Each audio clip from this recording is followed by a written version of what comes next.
தொகுதி சீரமைப்பு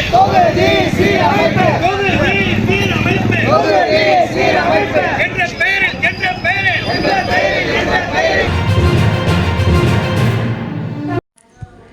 விழுப்புரம் மாவட்டம் திருவினைநல்லூர் கடைவீதியில் மதசார்பற்ற முற்போக்கு கூட்டணி கட்சி சார்பில் பாஜக அரசின் தொகுதி மறுவரையறை கண்டித்து திமுக நகர செயலாளர் பூக்கட கணேசன் தலைமையில் கருப்பு கொடி ஏந்தி கண்டன ஆர்ப்பாட்டம் நடைபெற்றது.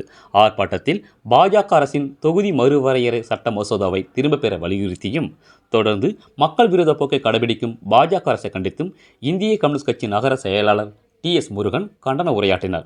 அப்போது தொகுதி மறுவரையறை சட்ட மசோதா நகலை எரிக்க முயன்றபோது இன்ஸ்பெக்டர் அழகிரி தலைமையிலான போலீசார் தடுத்து நிறுத்தினர். மேலும் PVR விஸ்வநாதன், மா சந்திரசேகரன் மற்றும் கைரா சடகோபன் ஆகியோரின் தலைமையில் பாஜக அரசை கண்டித்து கருப்பு கொடி ஏந்தி கண்டன ஆர்ப்பாட்டம் நடைபெற்றது. தேர்தல் விதிமுறைகளை மீறி திருவினைநல்லூர் பகுதிகளில் நடந்த இந்த 4 ஆர்ப்பாட்டத்தில் ஈடுபட்ட திமுக, அதன் கூட்டணி கட்சி நிர்வாகிகள் மீது போலீசார் வழக்கு பதிவு செய்துள்ளனர். ரேட் நியூஸ் தமிழ் செய்திக்காக திருவினைநல்லூர் செய்தியாளர் பா. வெற்றிவேல். செய்திகளை உடனுக்குடன் தெரிந்து கொள்ள ரேட் நியூஸ் தமிழ் சேனலை சப்ஸ்கிரைப் செய்யவும்.